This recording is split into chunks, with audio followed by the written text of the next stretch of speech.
হরে কৃষ্ণ। ভাগবত কথামৃতে সকলকে জানাই স্বাগত। এই ভাগবত কথামৃত যদি আপনাদের ভালো লাগে অবশ্যই চ্যানেলটি সাবস্ক্রাইব করে দেবেন।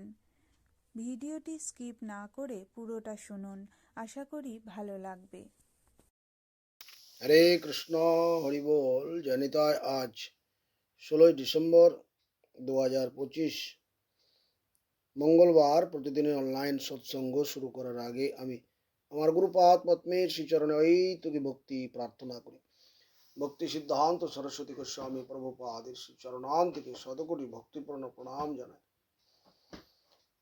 শ্রী শ্রী শ্যামদাস বাবার চরণে ধন্যবাদ প্রণাম এবং ঐতুকি ভক্তি প্রার্থনা করি। গৌরাঙ্গ পরিবারের সকল ভক্তের কাছে আমার একান্ত নিবেদন, তারা যেন আমাকে অহেতুকি দয়া করেন, কৃপা করেন এবং আমার ভক্তি লাভ হয়। বন্দে গুরুপদদ্বন্দ্ব ভক্তবৃন্দ সমন্বিতম শ্রী চৈতন্য প্রভুম বন্দে শ্রীনিত্যানন্দ সহোদিতম শ্রীনন্দনন্দনং বন্দে শ্রীরাধিকা চরণোদয়ম গোপীজন সমায়ুক্তং বৃন্দাবনং মনোহরম আজানুলম্বিত ভুজৌ কনকাবদাতৌ সংকীর্তনৈকপিতরো কমলায়তাক্ষৈ বিশ্বম্ভরৌ দ্বিজবরৌ যুগধর্মপালৌ বন্দে জগৎপ্রিয়করৌ করুণাবতারৌ নমামি গঙ্গে তব পাদপঙ্কজং সুরাসুরৈর্বন্দিত দিব্যরূপম ভুক্তিম চ মুক্তিম চ দদাসি নিত্যম ভবানুরূপে সদা নরানাম ধ্যেয়ং সদা পরিভবপ্নম অবিষ্টতম তীর্থাস্পদম শিববিরিঞ্চিনূতম শরণ্যম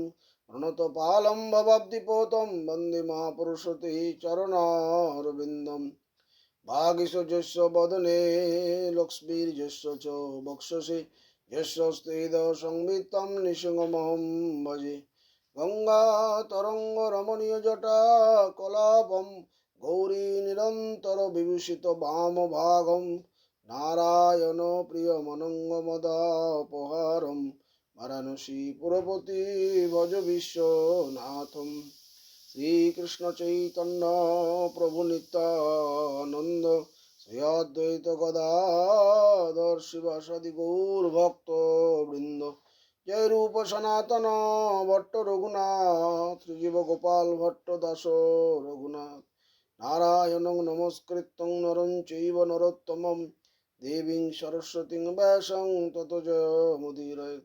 ওম হরে কৃষ্ণ কৃষ্ণ কৃষ্ণ হরে হরে, হরে রাম রাম রাম হরে হরে।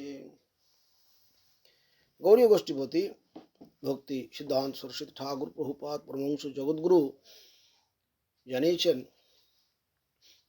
যে অনর্থ নিবৃত্তির উপায় কি। এই যে অনর্থ আমরা হরিভজন করি, কিন্তু আমরা এগুলো বোঝার চেষ্টা করি না যে হরিভজনটা আমরা কিভাবে করব। গুরুদেব দিয়েছেন হরিভজন করি, কিন্তু হরিভজনটা কেমনভাবে করতে হবে এই সমস্ত জিনিসগুলো আমাদের শুনতে হবে।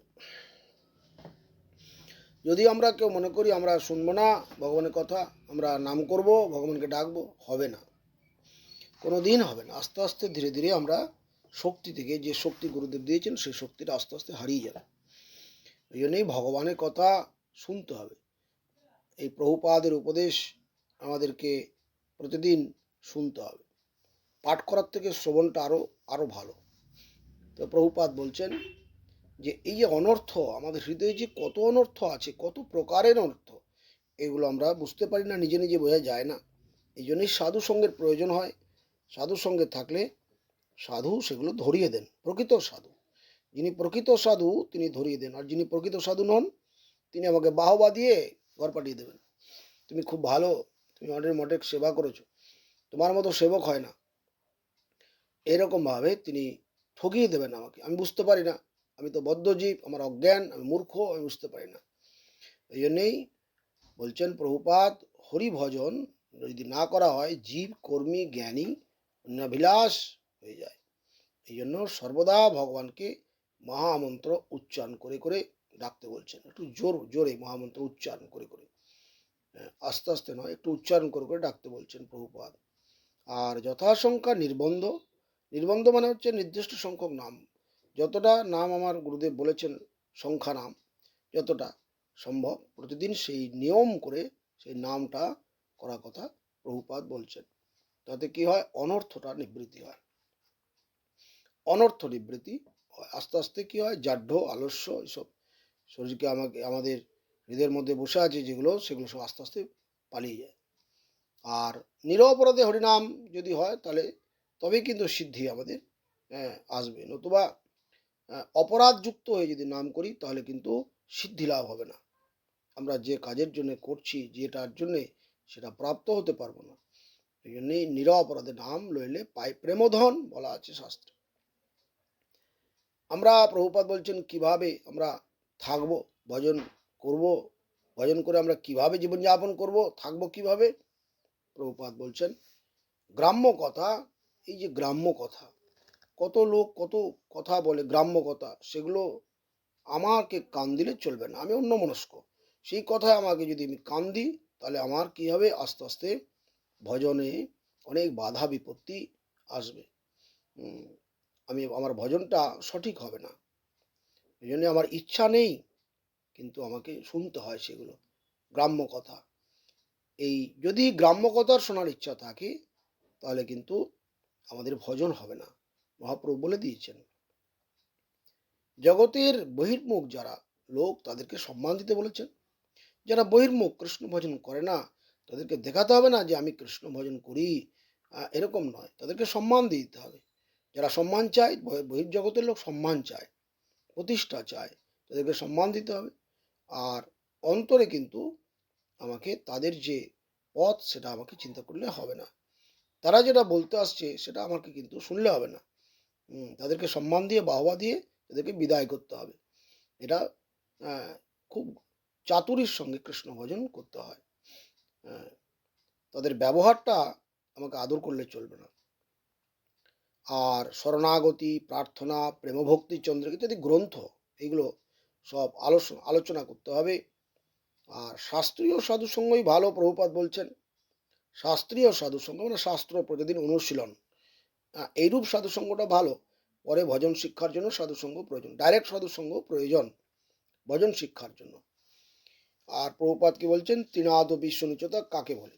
আমরা যে মহাপ্রভু বলেছেন শিক্ষাষ্টকের মধ্যে তৃণাদ বিশ্ব নিচতা, সেই তৃণাদ বিশ্ব নিচতাটা কাকে বলে সেটা প্রভুপাদ বলছেন, বৈষ্ণব সর্বোত্তম, বৈষ্ণব শ্রেষ্ঠ। তিনি শ্রেষ্ঠ হলেও তিনি নিজেকে কখনো শ্রেষ্ঠ মনে করেন না। বাস্তবিক তিনি নিজেকে অধম নীচ মনে করেন, কিন্তু আসল আসল কথা তা নয়। তিনি কি সত্যি নীচ তা তো নয়, কিন্তু তিনি যে নিজেকে ওরকমভাবে মনে করেন, নিজেকে দৈন্য করেন এবং নিজেকে তিনি নীচ মনে করেন। ভক্ত সবসময় পূজনীয়, সম্মানীয়, কিন্তু ভক্ত কিন্তু নিজেকে কখনো মনে করেন না।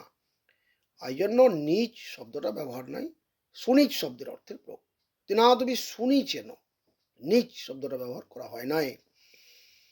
আর শ্রী গুরুপাদ পদ্মের আমি পদধূলি, আমি গুরুকৃষ্ণের দাস, এই অভিমানটা হচ্ছে তৃণাদবি সুনীচতা। গুরুপাদ, আমি কারো জগতের লোকের পদধূলি আমি গ্রহণ করি না, সে আমি গুরুপাদ পদ্মের পদধূলি, আমি গুরুকৃষ্ণের দাস, আমি কারো দাস নই। এই যে অভিমান, এটা হচ্ছে তৃণাদবি সুনীচ। জীবে দয়া নামে রুচি বৈষ্ণব সেবা, জীবে দয়া নামে রুচি বৈষ্ণব সেবা, এই তিনটি মহাপুরুষ শিক্ষা। আর তৃণাদবি সুনীচের অর্থ কোনো কপটতা নয়, আমি মুখে বললাম একরকম, দেখালাম খুব দৈন্য, আর ভিতরটা আমার আলাদা, এরকম নয়। এটা বাহ্য অভিনয়, এটা কখনোই তৃণাদবি সুনীচ হতে পারে না। তৃণাদবি সুনীচের অর্থ সত্য সত্য কীর্তন অধিকার, অর্থাৎ নামে রুচি, সেই নামের সেবকের অভিমান, এটা হচ্ছে প্রকৃত তৃণাদবি। গুরু বৈষ্ণব সেবায় হচ্ছে নামের রুচির দ্বার স্বরূপ। এই যে নামের রুচি আমার কি করে হবে, গুরু বৈষ্ণব সেবা আমি করি না আমার নামের রুচি হবে, কখনো হতে পারে না। গুরু বৈষ্ণব সেবাটাই আমাকে নামের রুচি আনবে। নামে রুচি হচ্ছে না মানে অনেকে বলি আমরা নামে, আমার নাম করতে রুচি নেই, তার মানে আমি গুরু বৈষ্ণব সেবার থেকে দূরে রয়েছি। তাহলে আমার কি করে নামের রুচি হবে? গুরু বৈষ্ণব সেবায় হচ্ছে ত্রিনাদ বিষ্ণু নিচতা। অবৈষ্ণব যারা অভক্ত, তাদের নিচতা নয়, তাদের নিকট দৈন্য প্রকাশ নয়, দৈন্য প্রকাশ করাটা শোনা ত্রিনাদ সুনিচ নয়। ত্রিনাদ সুনিচতা হচ্ছে বৈষ্ণবের নিকট, ভক্তের নিকট, ভগবান নিকট দৈন্য প্রকাশ করা। এটা কি বলা হচ্ছে ত্রিনাদ? জগতের কাছে আমি খুব দৈন্য দেখালাম, জগতের মানুষ যারা অভক্ত, ওটা ত্রিনাদ সুনিচ নয়, ওটা ত্রিনাদ সুনিচ বলছেন না প্রভুপাদ। বলছেন ত্রিনাদ সুনিচতা কার কাছে দেখাতে হবে? বৈষ্ণবের কাছে, ভক্তের কাছে। হ্যাঁ, যাত্রার কাছেও দৈন্য দেখানোটা কিন্তু ত্রিনাদবী নয়। গুরু বৈষ্ণব বিদ্বেষী পাষণ্ড রাবণের নিকট ত্রিনাদবী সুনিচ দেখানোটা ত্রিনাদবী সুনিচতা নয়। এই জন্য